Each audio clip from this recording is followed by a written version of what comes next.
Hi everyone, I'm Rashelle and welcome back to another episode of Inside Mama's Circle. I'm thrilled to have Nicole from Perfect Timing Sleep Consulting today talking about all things sleep. So grab a cup of coffee, get comfy, and let's dive right in. Thank you so much, Nicole, for joining us today. I really appreciate it. Thank you for having me. Obviously, sleep is such an important, huge topic that so many mums struggle with, have questions about. So we're really excited to deep dive into some of these topics today. Right.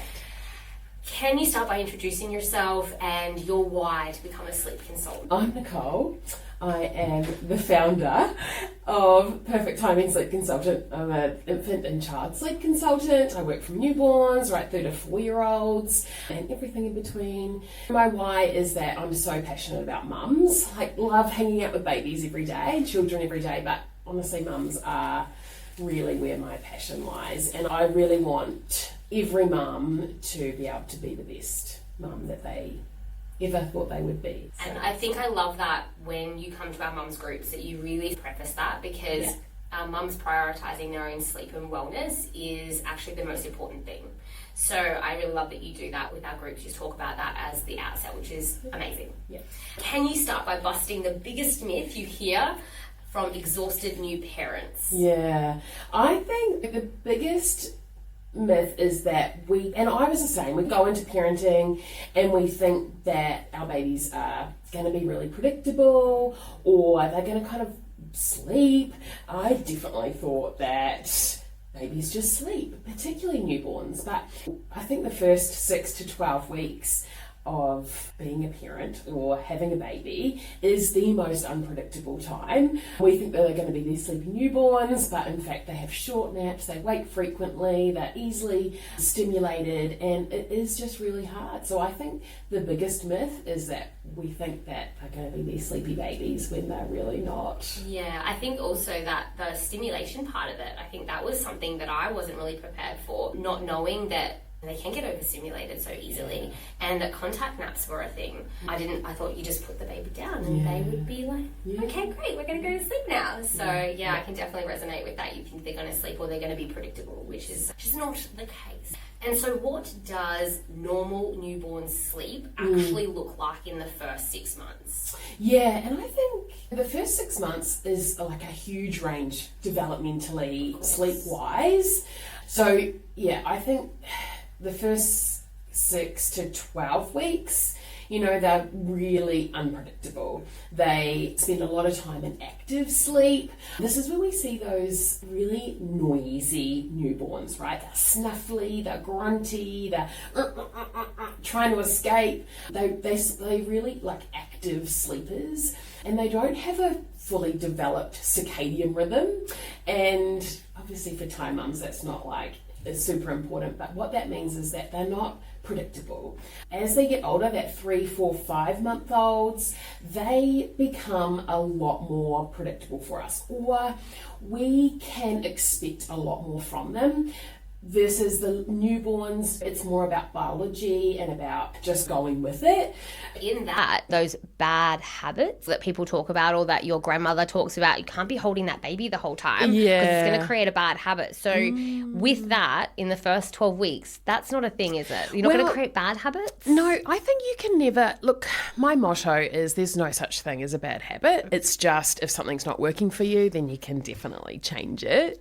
What I would say about creating bad habits, it's more about in those first 6 to 12 weeks, maybe it's more about thinking about their foundation, the foundation of sleep. The stuff that I always talk about, which is sleep hygiene. That's so important for right through until us as adults. But what we can do, rather than being really anxious about I'm holding my baby too much or I'm doing this all wrong, is maybe just think about those little things like having a predictable bedtime routine, having that wind down routine, thinking about the sleep environment versus, oh my God, I'm holding my baby too much. So then after what you say, we can expect a bit more from the 3, 4, 5, 6 month olds. That's when it is about habit stacking and thinking about, that's definitely where you can be like, okay, now it's not really biological sleep. Now I can actually shift and mold and change things and think about, okay, I can expect a bit more from them. Their circadian rhythm is changing, is maturing, which means we can expect more from them, which means that we can think more about habit stacking, think more about how they're actually going to sleep. That's definitely when we can, if you want to, back away from lots of contact naps, back away from lots of assisted sleep and settling.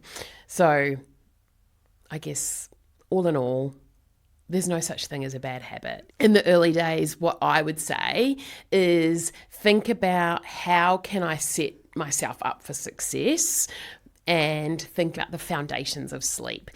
Having a predictable nap time so that when they are old enough and you are ready to do some sleep training, or to think about how can I back away from all of these things that I'm doing, you're gonna have a baby that's really ready and set up for that. So walk us through what's happening biologically.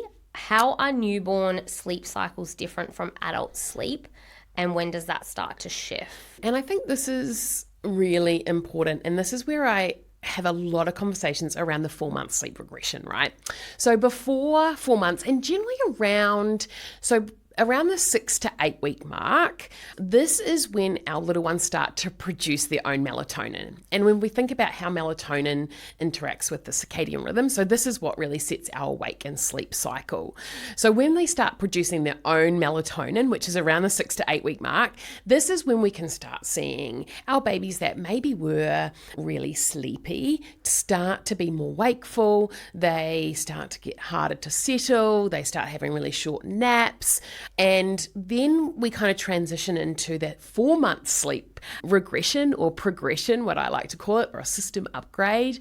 That 4-month mark is when their sleep cycles are actually maturing into adult-like sleep cycles. So they move from newborn-like sleep cycles, which are generally longer, they're more settled. They then transition into short naps, melatonin start to being produced, to that 4-month sleep regression, or that 4-month mark, where their sleep cycles are fully matured and they have adult-like sleep cycles, which means that light sleep, deep sleep, REM sleep, light sleep and awake. And so they have these really clear sleep cycles. So around that 4-month mark is when we start to see them fully mature into adult-like sleep cycles. And that never goes away. That's something that will stay with them, adult-like sleep cycles. So before that 4-month mark, they are definitely more like light sleep, deep sleep, light sleep, deep sleep. They don't really have that REM sleep either. Interesting. Yeah, I actually want to touch on now that sleep hygiene. Yeah. Because I think that's actually super important, Definitely. not realizing that's something that we can implement from day one. Yeah, Essentially, definitely. I feel. So I'd love to hear more about that. Yeah, so sleep hygiene is really just like our personal hygiene, right? Something that we do every day. So if we think about sleep hygiene, these are the things that we as parents can implement or change or tweak at home. So this is things like our sleep environment. What does it look like? What does it sound like? What does it feel like? How can I get a sleep environment that is conducive to sleep? That's obviously going to help with sleep and settling. Wind down routines. So how, again, so important for us as well as parents or as adults, a wind down routine. So it's that 10, 15 minutes before a nap or before bed. What does that look like? It's just an opportunity for you to signal to your baby that sleep time is approaching. So you might go into their room, shut their blinds, turn the white noise on. These little things that you do every day to signal, to cue that sleep time is approaching. And then a routine. And a routine doesn't necessarily mean, it can feel really restrictive, and it can feel like we've got no room for movement. But what I find a routine does is it, again, sets our little ones up for sleep. So if they know, we know that children thrive off routine. You go to a daycare, they have the routine all listed out there: morning tea, lunch, nap time, clean up time, all this. All of the kids know exactly what's going to happen. When they've got 25 kids, they need everyone to be really predictable for them, right? So a routine, children thrive off routine. So it helps that when we're thinking about sleep, that when they know that sleep time is approaching with a wind down routine and they have a predictable nap time or predictable bedtime, that also helps with sleep and settling. Sleep hygiene is really that foundation of sleep to then help our little ones settle off to sleep. I think what I love around sleep hygiene is that setting up that it doesn't have to happen in every nap, right? Because I think we've had some mums in the group say, oh, I've got to do daycare pickup for my toddler, or I've got to do school run for my older children. And I think then people can get really held up in this, oh no, then they're not going to have that same routine or that same sleep hygiene each time. But I think what I love is that you bring in that, just set one a day or two a day that you know that you can achieve. So then that child then knows, or that baby then knows, that those are the two that they're going to have X, Y, Z, and you can actually have that bit of predictability in your day. I love that. And do you know what? If you have a day that is out of whack, or you're traveling, or you've got things on all day and you're not going to be at home, the other wonderful thing about having the routine or having sleep hygiene really well sorted, that when you do come home, or when is the next day, you can quickly and easily fall back into that predictable routine so that your baby's, oh, okay, I know what I'm doing. So you can have days that are, I think, a routine or having some predictability in your day actually creates more flexibility than feeling restricted at home. Yeah. I loved also something that I did learn from you. Obviously, my kids are teenagers now. But what I love was that you talked on habit stacking. So that was a term that I had actually never heard before. I'd love for you to share a little bit about habit stacking with our listeners. And I think that probably comes back to sleep hygiene, right? So it's all these little things that we can do to set our little ones up for success.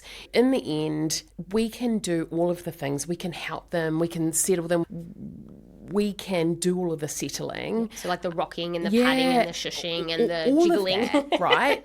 And then I guess if that's not working for you, so that's, I guess, you're stacking on habits that maybe they can't recreate on their own. And again, that's fine. If it's working for you and it's all under control and you're having a great time, great. But when we're not, then these, and again, I don't really even like to say habits, but I guess these sleep associations can start to backfire on us if we're not having a great time. And so then we can slowly remove those habits, or slowly remove the habits that we want to change, or the sleep associations that we want to change, and stack on things that we can. I think that was a perfect example of when something that you talked about in one of our groups was that the mum couldn't make it all black. If they're flying on a plane, they couldn't make it completely black out or even have the white noise, but she had a little teddy that she could hold on to and she was like self-soothe. And so that was part of that sleep habit, because she had that in the dark room with the white noise, but couldn't recreate that other space when you're on a plane or traveling. So she was able to still have teddy. So that's that habit stacking I thought was really beneficial to think about from that perspective. So. Yeah, and I think that's it, right? So you can have all of these things, and if you can't recreate it all, then even just a couple of things that might help, set them, like cue to them that sleep time is approaching. Beautiful. So what are the sleep cues parents should be watching for? And what can happen if we miss a window? Because I didn't realise when my little ones were little, first rather, because I learnt really quickly, that she would just stare. Off. Okay. What are some of those cues? Because I didn't know, right? You don't know what you don't know. I know. Your first baby, you're like, what do I do with you? So yeah, I'd love to hear some of those sleep cues for those new parents that you could let them know. Do you know, I think one thing about sleep cues is that they can quickly, easily be missed. And so we're constantly sitting there looking for red eyebrows or clenched fists. And then suddenly we're down the track and we're like, well, this baby's way overtired. So I think sleepy cues are really great in context. So things like, red eyebrows, scrunching the fists, obviously crying, yawning. Sometimes they can even be more jerky in their movements. So these things are all really great. One thing is that they're quite useful for newborns, but I tend to find that as they get older, so that 3-4 month mark, it's probably more so about thinking about awake times. And awake times are really just times that our babies can be awake before they're overtired, right? So yes, you can get really scientific in what an awake time is, but essentially it's how long can my baby be awake before they're tired or before they're overtired. So I really would say look for the sleepy cues, but also think about them in context. I don't want you constantly watching the clock because they're not robots. So really it is about the whole baby. How long have they been awake for? What is their awake time? Are we seeing some overtired signs? If anything, overtiredness just makes it so much harder for them to settle. Once they get overtired, they get high levels of cortisol. Cortisol is our wake hormone, right? Melatonin is our sleepy hormone. So when they get high levels of cortisol when they're overtired, they're just harder to sleep, harder to settle, don't sleep well, and wake more frequently. So sleepy cues are great for newborns. They can easily be missed. And so that's when it's like thinking about their awake time in context with their sleepy cues, and also understanding that they're not robots, and it can actually be 15 minutes either side of what we can Google online about awake time. So yeah. I'm sure that you get a lot of those questions, right? And then they've done that Google, like the 2 a.m. Google, and they're like, oh, what about this? What about this? Do you get a lot of that? Of course. I think, yeah. And you know what? I always say everything that I'm telling you, you'll be able to find on Google. It's not new news. Everything that all the information that I share is very easily accessible. It's just a matter of, can you put it all together and put it towards your little one? Yeah. I think that's correct. And I think what you offer from the support perspective is actually so valuable, right? Yeah. Because yes, while you can search it up and while you can go, oh, this is what it should be in the wake windows and things, I think the invaluableness of what you do is that support. Am I doing it right? Actually, I don't know if she's really quite ready. This is the series of events that's happened. Would you recommend to pop them down or have a loose guide to follow? I think that's really amazing. And you know what? It's just simplified because there is so much information, like overwhelming amount of information about sleep or anything. In the end, the information is simplified because you know what? They come to me, they're tired, they're exhausted, they just want help, and they're like, I've been Googling, or I've talked to 100 friends. In the end, it is just about, here's the information, let's make a plan, and let's simplify it so you can achieve your goals. Love that. I think that's so valuable. So what does a gentle routine actually mean for a newborn, and how early is too early to start one? You know what? I think it goes back to that sleep hygiene, right? Some newborns will fit into a routine. Some might take weeks to get into a routine.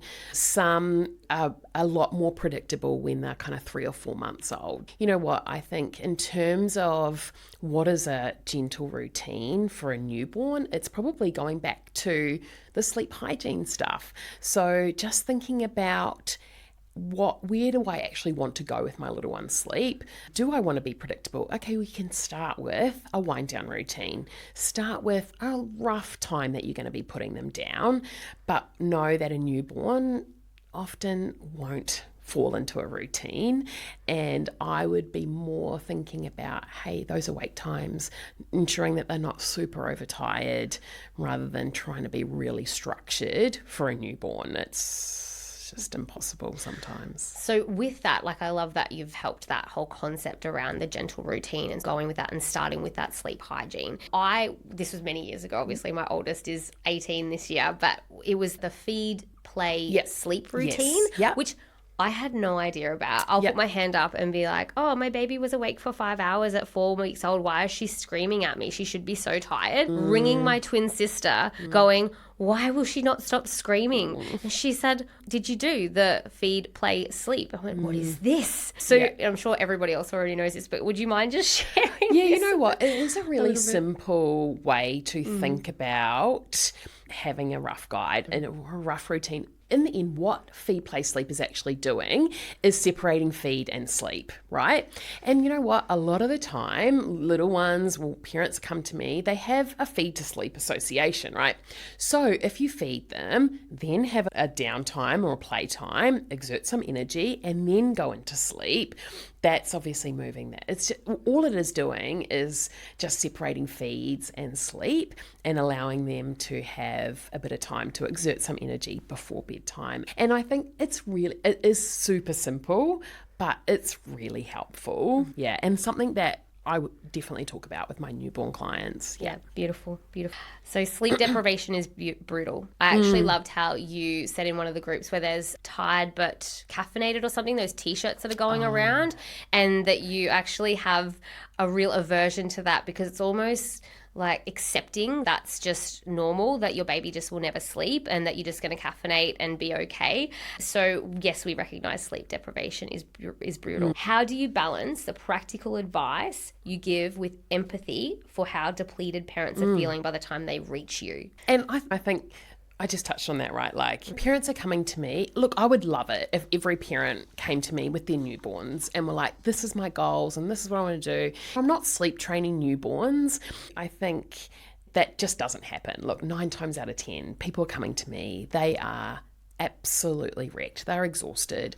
They, sleep deprivation has absolutely set in. So I guess, first of all, it's my job to really appreciate that they're tired. They need support and really just talk them through the steps before we make any plans.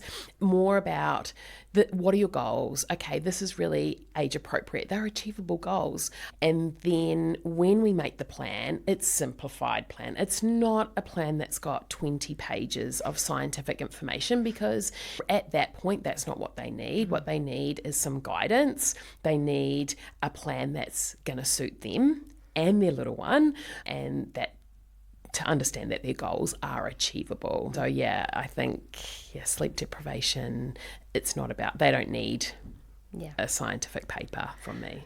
Absolutely. I think one thing that we also do touch on with our mums in the mums groups is what is working for your family, right? And I had one mum that was extremely sleep deprived. It was 40-minute cycles all day, every day, all night, overnight. And at that point she said, I really want to co-sleep, but we can't do that. I said, why can't you do that? There's safe guidelines to do co-sleeping if that's something that's going to work for you right now. And it was like a light bulb had gone on and a weight had been lifted off her shoulders, because she was so overwhelmed with the opinions of society and of maybe other family members or whatever. But I reframed it of what's going to work for your family right now, and you can address those other sleep challenges at a later date. Would you agree with that? Is that something that you agree with? So yeah, absolutely. In the end, every family is different. Every child is different.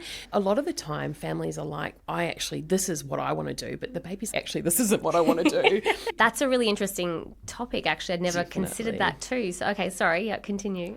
Absolutely. The parents need to be on board and they have their own goals. And so if something is working for them, then that's amazing. And if they're happy, that's great.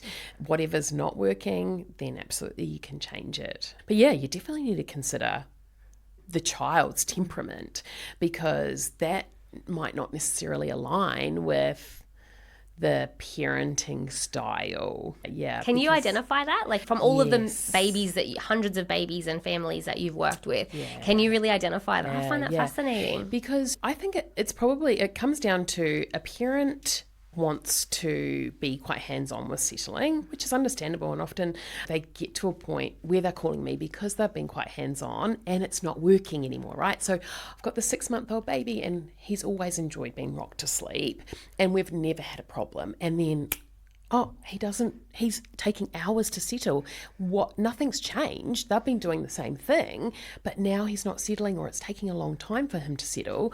And okay, maybe his needs or what he wants to settle is changed, and actually maybe he doesn't want to be rocked anymore. I can see it a lot we start with in-room settling and we're there the whole time, and actually the baby's not falling asleep because they're too stimulated. In fact, they just want a bit of space. So it's really hard as parents to remove ourselves from that, but actually that's what a lot of the body language is that we're getting from the child. Especially if they've been so used to doing it a certain way for so long, right? Wow. Okay. And then suddenly they'll be like, nah, like giving the parent all this body language, like arching their back, pushing away, screaming, not going to sleep. Maybe that's not working for them anymore. Yeah, their temperament. So for a parent listening at 3 a.m. with a baby who won't settle, what's the one thing you want them to hear right now? Nothing is going to be forever. This absolutely will change. One thing I do want them to know is that if it's not working, then there's absolutely help for you to make some changes to get a baby that is waking frequently or whatever they're awake for at 3 a.m. that they're not enjoying, they can change. Yeah, nothing is forever. And if you're happy, then that's great. Beautiful. Thank you so much. You're Thank so you so much, welcome. Nicole, for coming today and chatting with me about all things sleep. I'm sure there's lots of topics and conversations that our listeners will want to understand, so they can always reach out directly to you. So, yeah, beautiful. Thank you so much. Rashelle. Thank you so much for spending time with us today. If this episode resonated with you, please follow the podcast, leave a review, and share it with another mum who just might need it. We're so glad to have you part of our circle.